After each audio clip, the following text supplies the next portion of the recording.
Tuhan urapi kami semua, urapi dengan kuasa Roh Kudus-Mu Tuhan, sehingga firman-Mu boleh sampai di dalam hati kami, boleh kami simpan, boleh kami Tuhan mendapatkan dan menikmati buah dari firman itu yang bekerja dalam kehidupan kami. Terpuji nama-Mu Tuhan, di dalam nama Tuhan Yesus Kristus kami berdoa, kami mengucap syukur. Haleluya, amin. Bapak Ibu Saudara sekalian yang dikasihi Tuhan, saat ini kita harus bersyukur kepada Tuhan. Sungguh karena pemeliharaan Tuhan, kita masih boleh beribadah kepada Tuhan, boleh melakukan aktivitas kita. Mari saya undang kita sama-sama membaca satu kisah di dalam Injil yang terdapat dalam Injil Lukas. Di dalam Lukas pasal 7 ayat pertama mulai. Saya bacakan untuk kita sekalian ya. Lukas pasal 7 ayat yang pertama mulai. Setelah Yesus selesai berbicara di depan orang banyak, masuklah ia ke Kapernaum. Di situ ada seorang perwira yang mempunyai seorang hamba yang sangat dihargainya. Hamba itu sedang sakit keras dan hampir mati.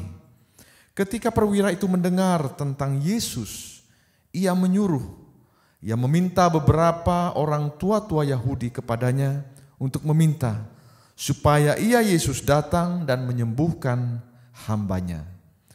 Mereka datang kepada Yesus dan dengan sangat mereka meminta pertolongannya. Katanya, ia layak engkau tolong sebab ia mengasihi bangsa kita dan dialah yang menanggung pembangunan rumah ibadat. Ayat 6, lalu Yesus pergi bersama-sama dengan mereka. Ketika ia tidak jauh lagi dari rumah perwira itu menyuruh sahabat-sahabatnya untuk mengatakan pada Yesus, Tuan, janganlah bersusah-susah, sebab aku tidak layak menerima Tuan di dalam rumahku. Sebab itu aku juga menganggap diriku tidak layak untuk datang kepadamu. Tetapi katakan saja sepatah kata, maka hambaku itu akan sembuh. Sebab aku sendiri seorang bawahan, dan di bawahku ada pula prajurit. Jika aku berkata kepada salah seorang prajurit itu pergi, maka ia pergi. Dan kepada seorang lagi datang, maka ia datang. Ataupun kepada hambaku kerjakanlah ini, maka ia mengerjakannya. Setelah Yesus mendengar perkataan itu, ia heran akan dia. Dan sambil berpaling kepada orang banyak yang mengikuti dia, ia berkata, aku berkata kepadamu, iman sebesar ini tidak pernah aku jumpai, sekalipun di antara orang Israel.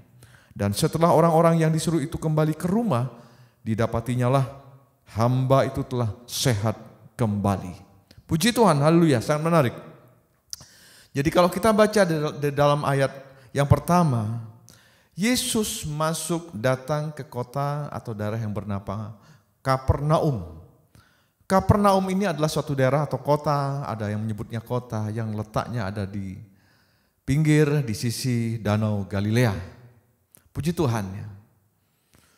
Pada saat Yesus masuk ke Kapernaum, daerah Kapernaum, ada seorang perwira dikatakan ya. Dikatakan perwira ini mempunyai seorang hambanya sakit. Hamba yang sakit ini sangat dihargai oleh perwira ini. Sehingga dia berkepentingan untuk mencari jalan bagaimana caranya agar hambanya ini bisa sembuh dari sakitnya. Dikatakan sakit hamba dari perwira ini adalah sakitnya sangat keras dan hampir mati. Kisah ini selain ditulis di dalam Injil Lukas pasal 7, juga ditulis di dalam Injil Matius pasal 8 ayat 5 mulai. Dikatakan di dalam Injil Matius pasal 8 ayat 5 bahwa, dan ayat 6 tepatnya ya, bahwa hamba dari perwira ini sakitnya adalah sakit lumpuh, di mana hamba ini tidak bisa melakukan aktivitasnya dengan baik. Hamba ini lumpuh, tidak bisa berdiri, tidak bisa berjalan, tidak bisa melakukan aktivitas yang baik. Sehingga hamba ini tidak bisa melayani dengan sempurna tuannya, yaitu sang perwira.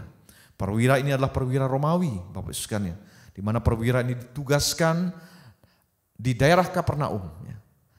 Menariknya sekali bahwa perwira ini meskipun mempunyai seorang hamba, stratanya, posisinya, kastanya berbeda, tetapi menariknya ada hal-hal pribadi perwira ini yang bisa kita tiru.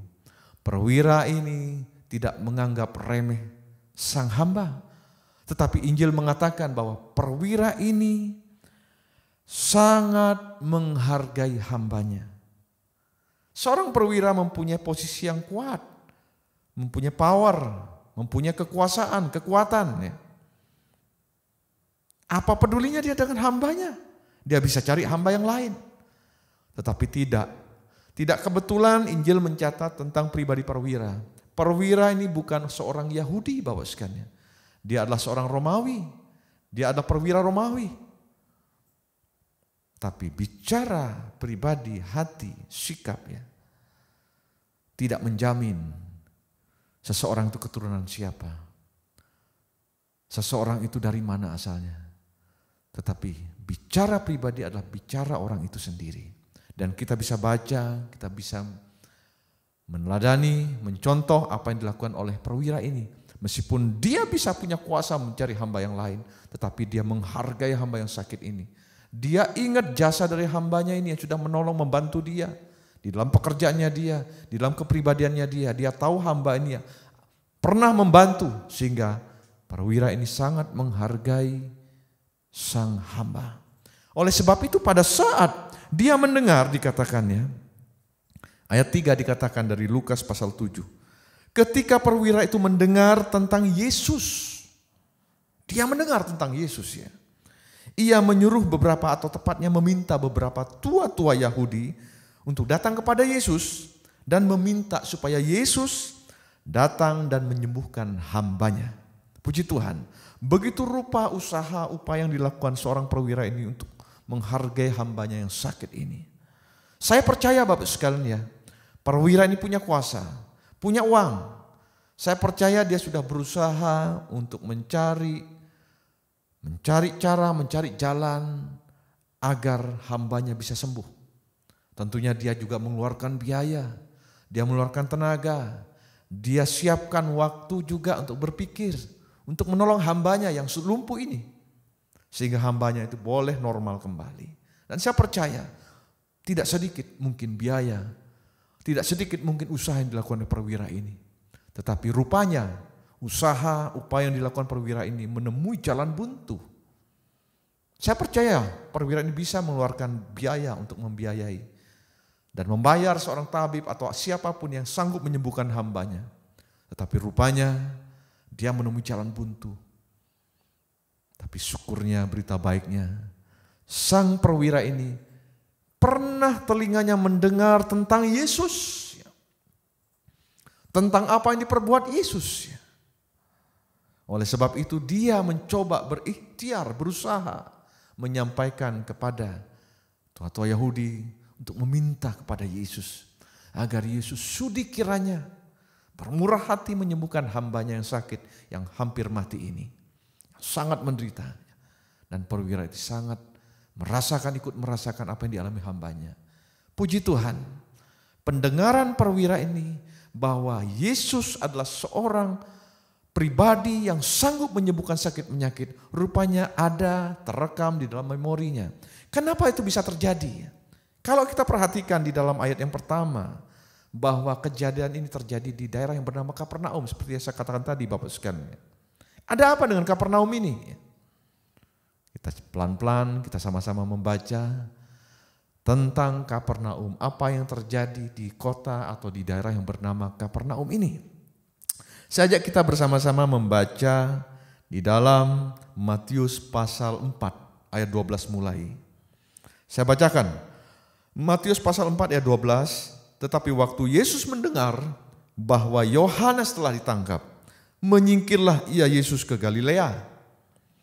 Ia meninggalkan Nazaret dan diam di Kapernaum. Jadi Kapernaum ini ada di tepi danau Galilea. Yesus meninggalkan Nazaret dan Yesus diam di Kapernaum. Di tepi danau di daerah Zebulon dan Naftali.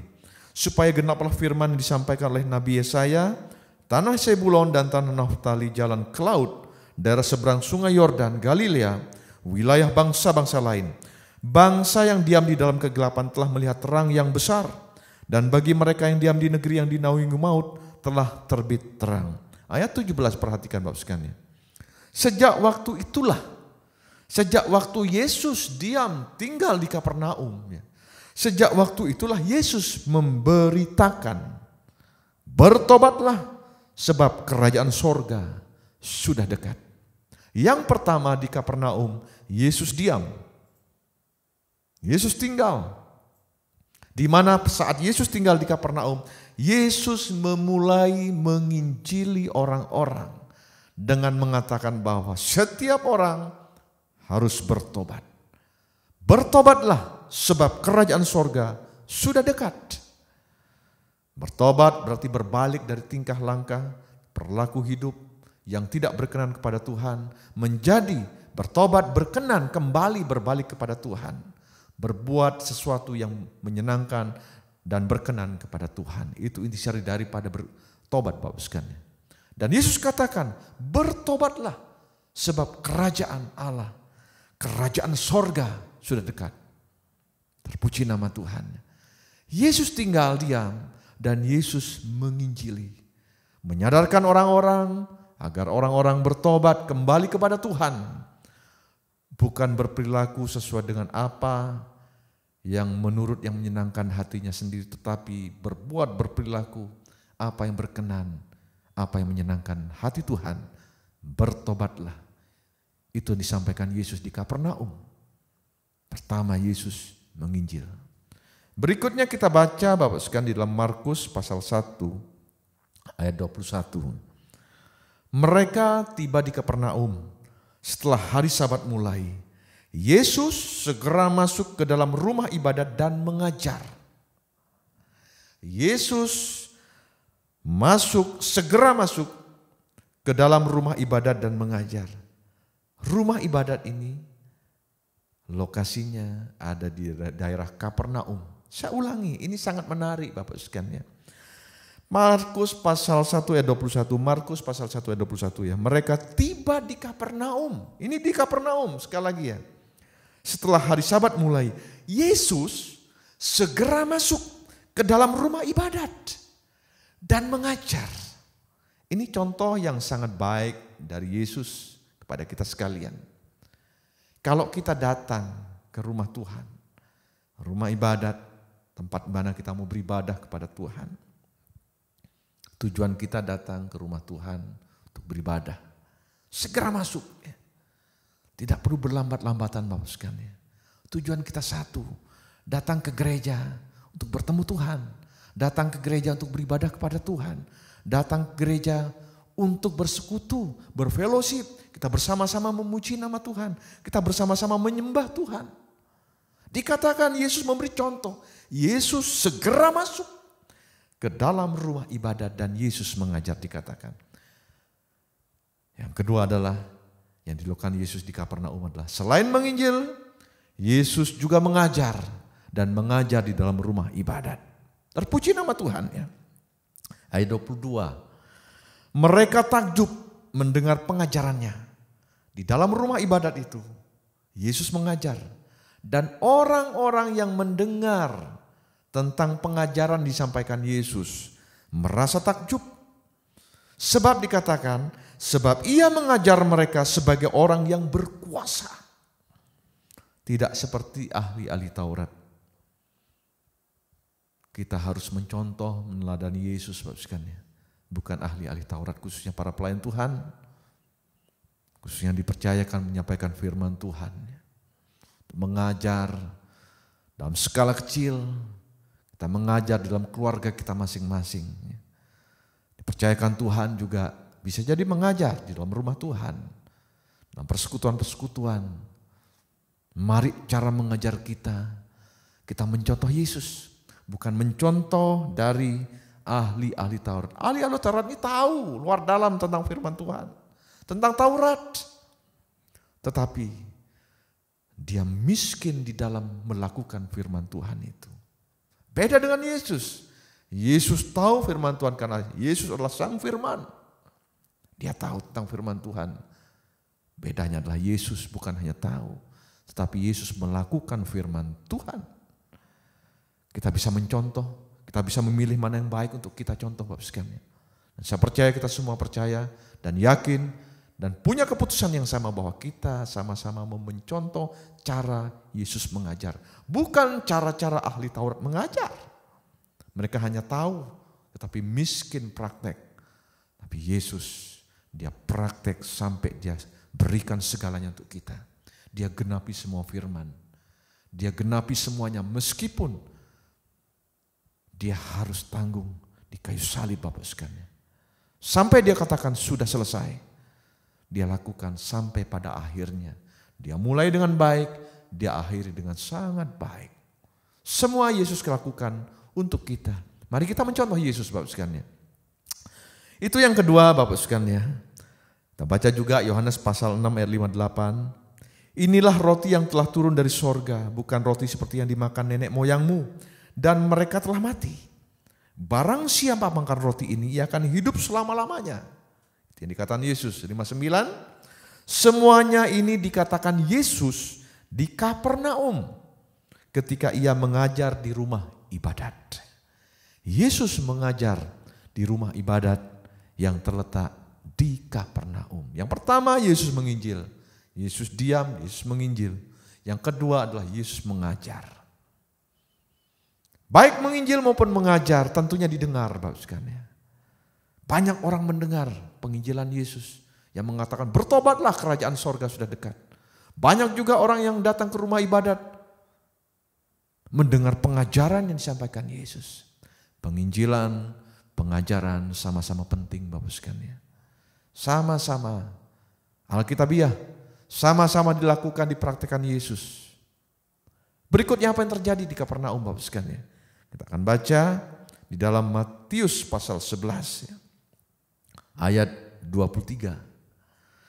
Dan engkau Kapernaum, apakah engkau akan dinaikkan sampai ke langit? Tidak. Engkau akan diturunkan sampai ke dunia orang mati, karena jika di Sodom, dibandingkan Kapernaum ini dibandingkan dengan Sodom oleh Yesus sendiri. Jika di Sodom terjadi mujizat-mujizat yang telah terjadi di tengah-tengah kamu, di tengah-tengah Kapernaum, kota itu tentu masih berdiri sampai hari ini.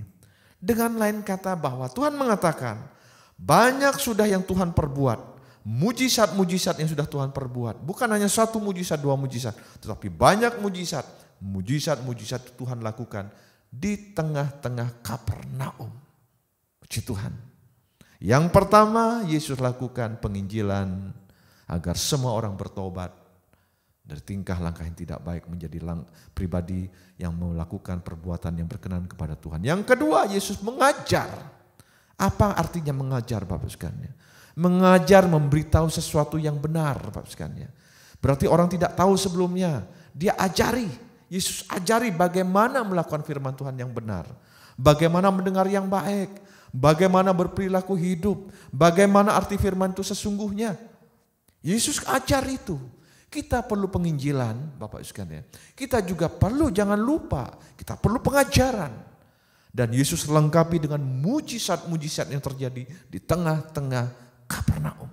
Banyak mujizat yang terjadi yang Yesus lakukan di tengah-tengah Kapernaum. Lengkap Bapak sekalian. Kapernaum sangat lengkap, sangat sempurna menikmati hadirat Yesus. Diinjili oleh Yesus, diingatkan agar bertobat. Diajar. Juga diberikan mujizat. Yang sakit disembuhkan. Yang tidak berpengharapan diberi harapan oleh Yesus. Puji Tuhan. Kurang apa Bapak sekalian? Rupanya hal-hal yang dilakukan Yesus ini, menginjili, mengajar, dan mengadakan mujizat, didengar oleh sang perwira Romawi ini. Oleh sebab itu pada saat dia menghadapi jalan buntu, dia ingat Yesus. Dia pernah dengar tentang Yesus. Dari orang-orang mungkin yang pernah disembuhkan, mungkin orang yang pernah melihat Yesus menyembuhkan orang lain, Yesus menginjili, juga mungkin orang bercerita bagaimana Yesus mengajar dengan kuasa. Bukan hanya berkata-kata biasa, tapi pengajaran yang dilakukan Yesus disertai dengan kuasa Bapak sekalian. Rupanya sang perwira ini mendengar Yesus mengadakan mujizat, Yesus memelekkan mata yang buta, Yesus membebaskan orang dari segala roh jahat. Bahkan Yesus bisa membangkitkan orang yang mati. Timbullah pengharapan dari sang perwira karena dia sangat menghargai hambanya. Dikatakan di dalam kita kembali kepada Lukas, Bapak sekalian. Lukas pasal 7 tadi ya. Ayat 3, ketika perwira itu mendengar tentang Yesus, maka dia meminta kepada tua-tua Yahudi agar Yesus bisa menyembuhkan hambanya. Dan yang dikatakan tua-tua Yahudi kepada Yesus, dikatakan demikian, iya perwira ini layak. Yesus tolong. Alasannya ada, sebab ia mengasihi bangsa kita, bangsa Yahudi. Dan dialah yang menanggung pembangunan rumah ibadat kami, katanya. Lalu Yesus pergi bersama-sama dengan mereka. Yesus mau melakukan suatu hal bagi orang yang percaya kepadanya. Perwira ini pernah mendengar tentang Yesus, apa yang dilakukan Yesus, apa yang dikatakan Yesus. Dia mendengar Bapak sekalian. Dan dia percaya.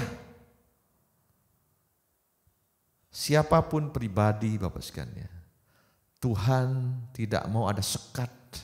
Seseorang itu siapa, seseorang itu keturunan siapa, seseorang itu bangsa apa, tidak.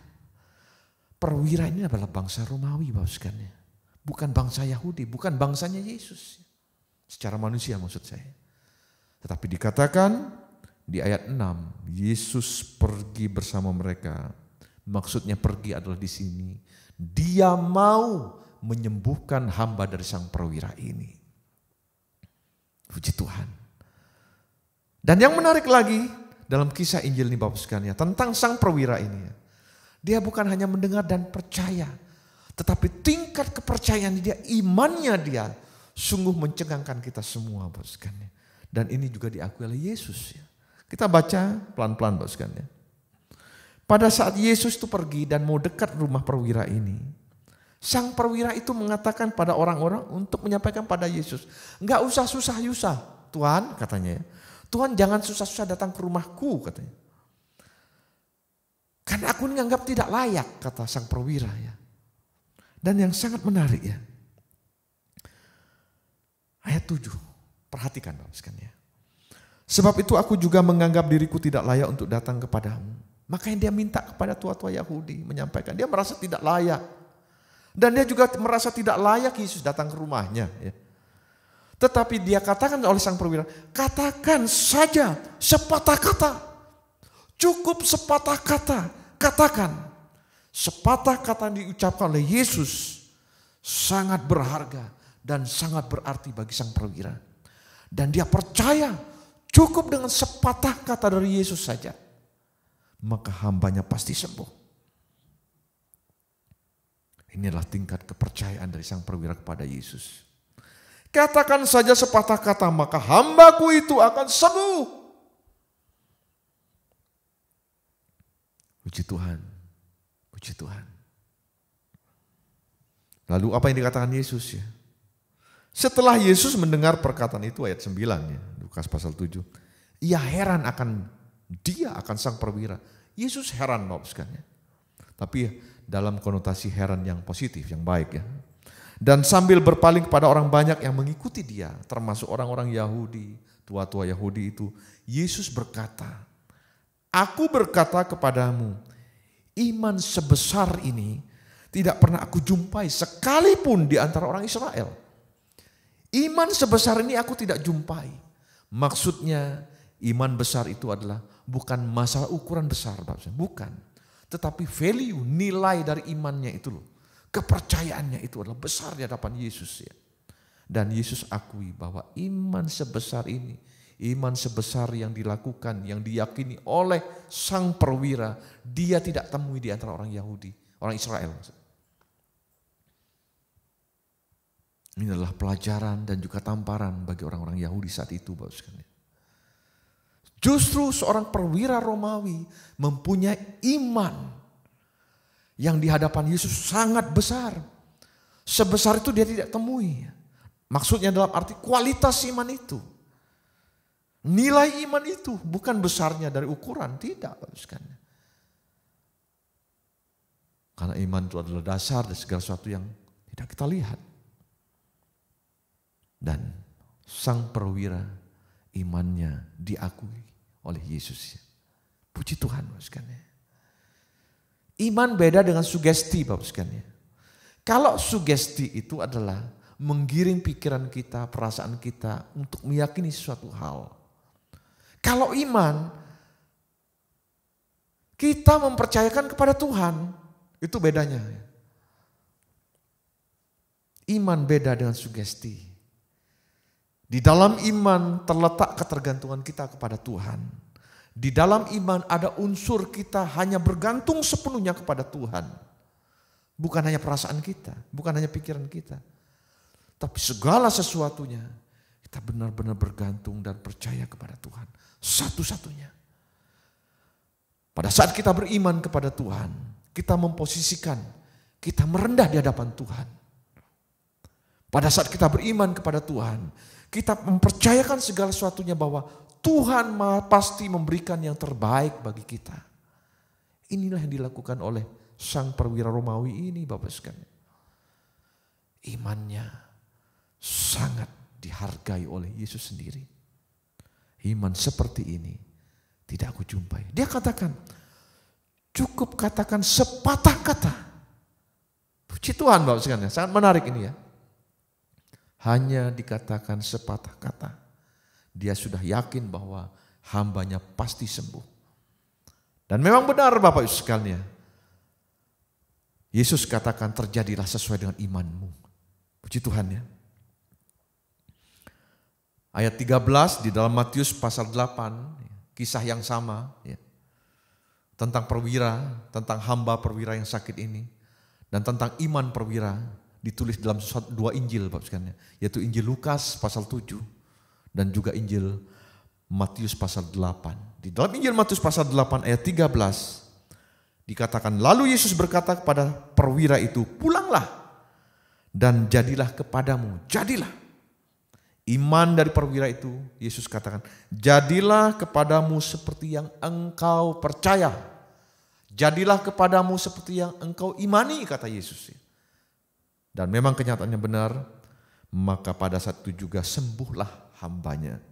Hamba yang menderita ini, yang hampir mati, yang lumpuh ini, sembuh berkat iman yang dihargai oleh Yesus. Iman dari sang perwira Romawi ini. Yang mengatakan cukup katakan sepatah kata saja. Lalu apa yang bisa kita ambil dari peristiwa ini? Hikmah apa yang bisa kita ambil Bapak sekalian? Apa sih kelebihan bangsa Yahudi? Bangsa Israel? Rasul Paulus mengatakan dalam Roma 3. Pertama-tama adalah kepada mereka dipercayakan firman Tuhan. Firman Tuhan itu adalah perkataan Tuhan sendiri Bapak sekalian. Perkataan hidup dari Tuhan. Firman itu adalah dasar kehidupan rohani kita. Dasar hidup kita Bapak sekalian.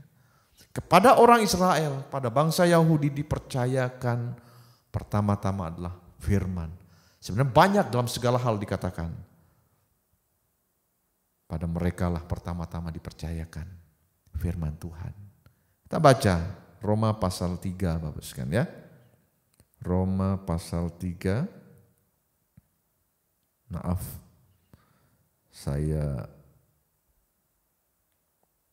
Izinkan saya mencari sebentar. Roma pasal 3. Ayat 1 mulai ya. Kelebihan orang Yahudi dan kesetiaan Allah, judulnya. Yang pertama, jika demikian, apakah kelebihan orang Yahudi? Dan apakah gunanya sunat? Ayat 2, banyak sekali.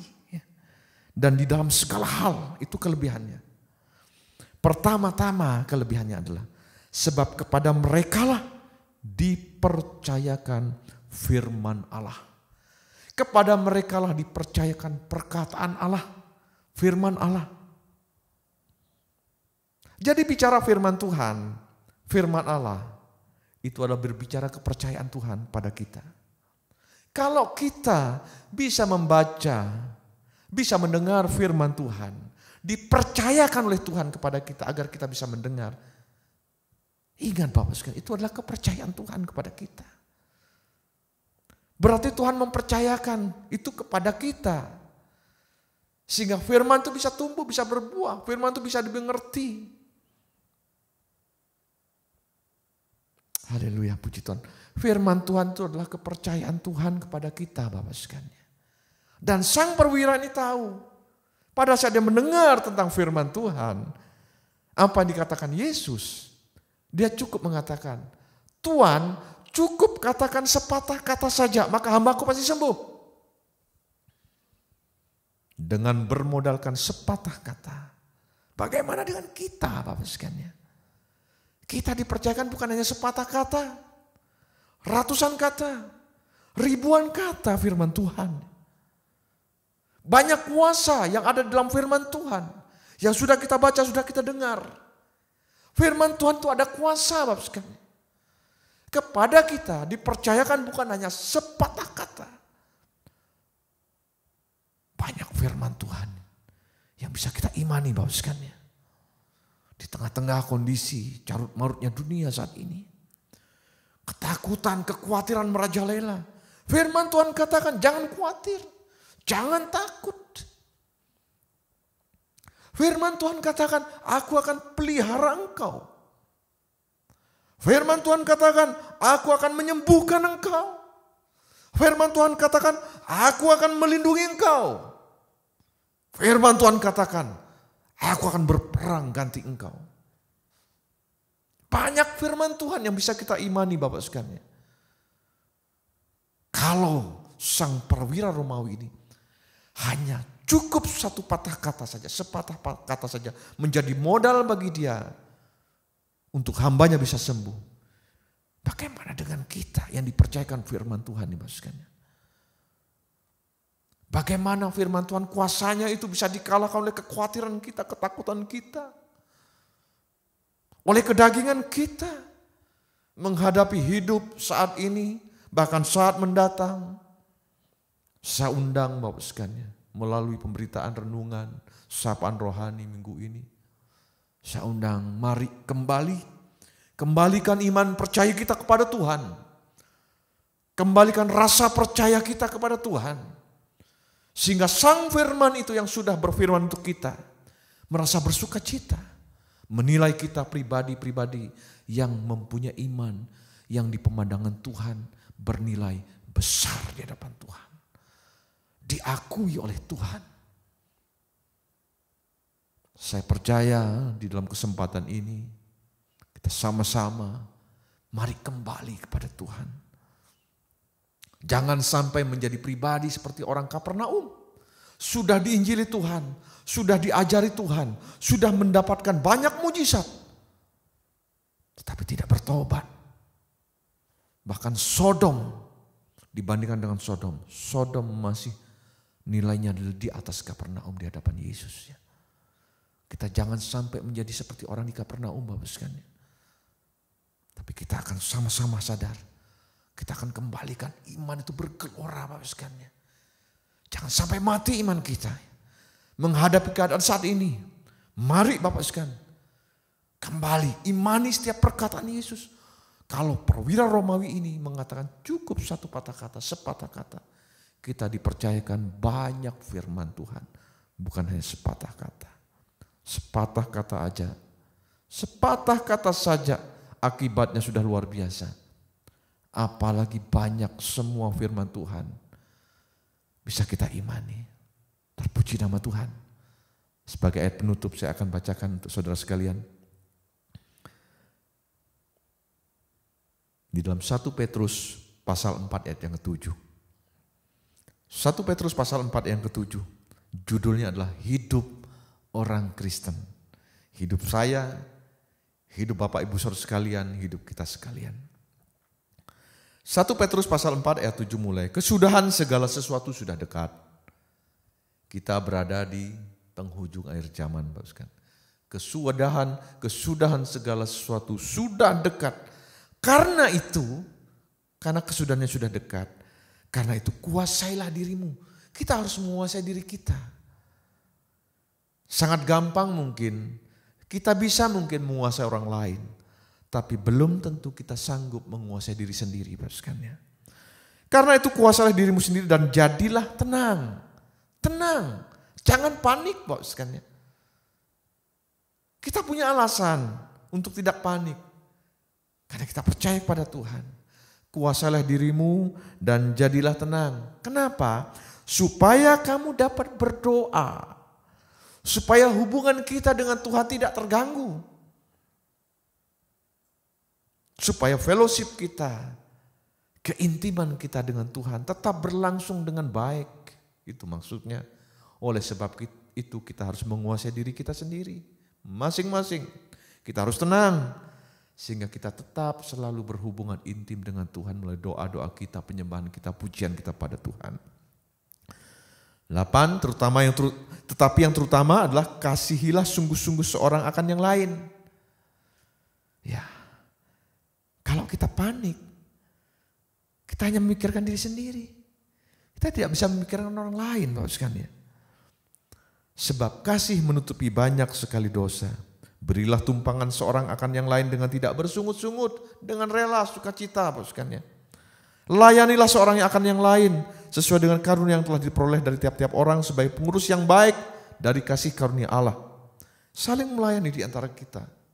Bukan hanya satu minta dilayani, hanya minta dilayani, tetapi tidak mau melayani yang lain. Firman Tuhan katakan, layanilah seorang akan yang lain. Kita harus saling melayani. Ayat 11, Bapak sekalian.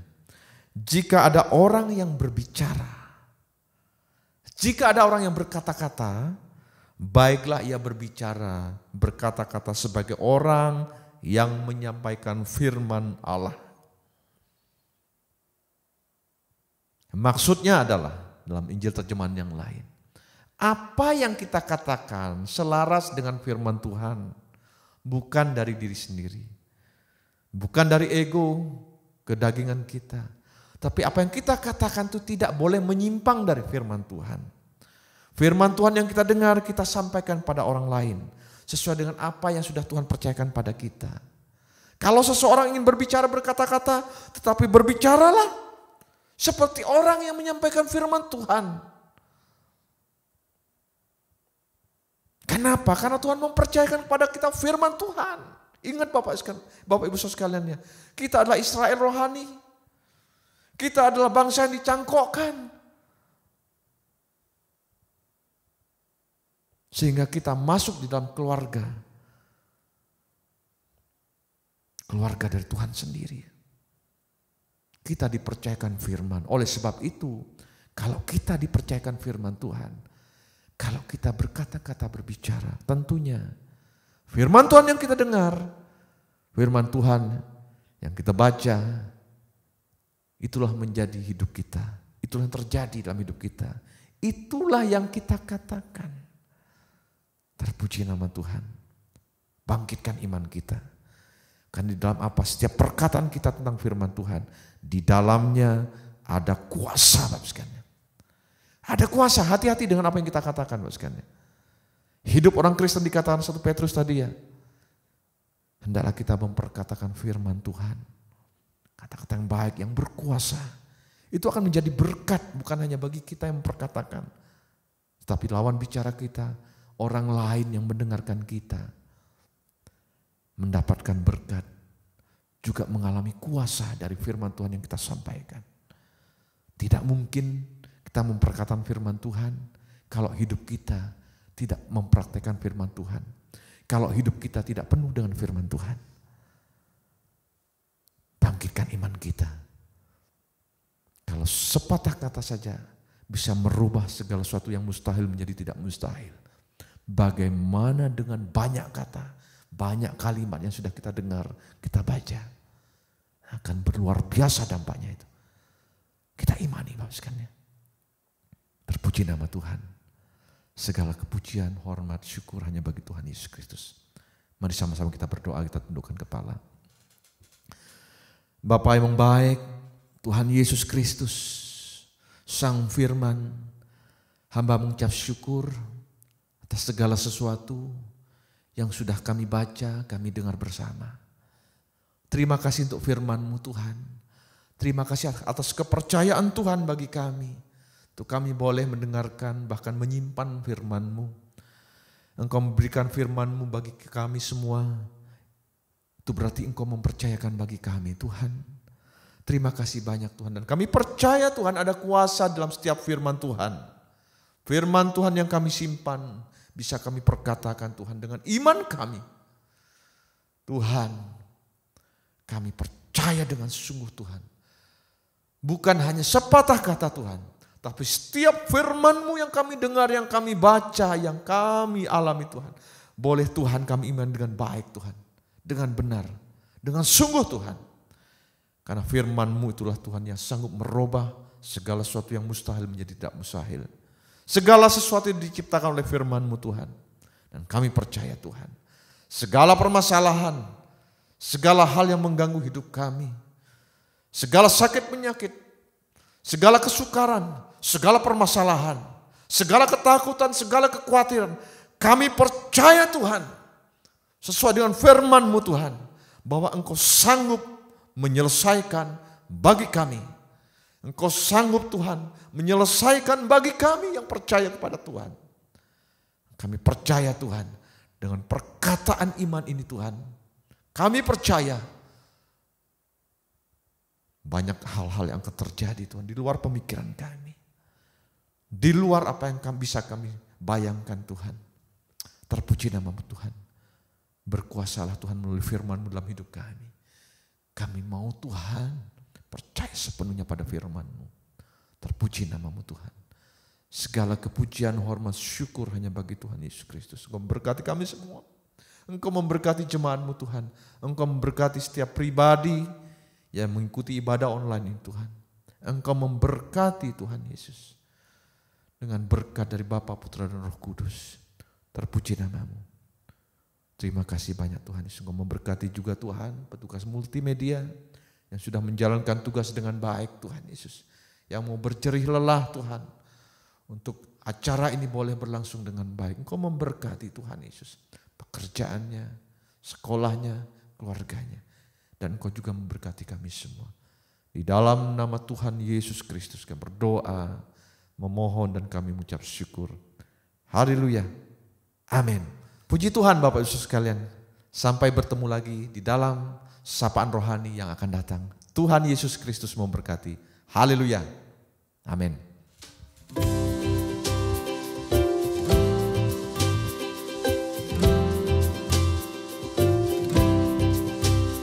It is you, the Savior of my soul, the lifter of my head. Only you, the one who breaks my chains and wipes away my sins. With you, I feel so secure, 'cause you are my Redeemer. In you, I find my peace, and I'll give you all my praise. Oh, the thoughts of who you are make melodies in me, songs of joy and victory. I'll breathe them in this place. I tune my heart to sing.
We